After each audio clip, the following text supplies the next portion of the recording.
Governments around the world increasingly provide capital to young ventures to encourage and nurture entrepreneurship.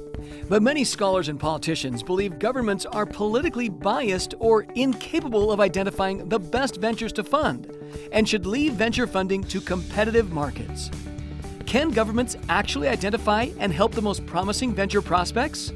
This question was addressed by using a natural experiment context on the largest United States government program, Nurturing Technology Ventures, the Small Business Innovation Research Program, or SBIR. Researchers found that the government can indeed identify and select promising ventures that will ultimately succeed.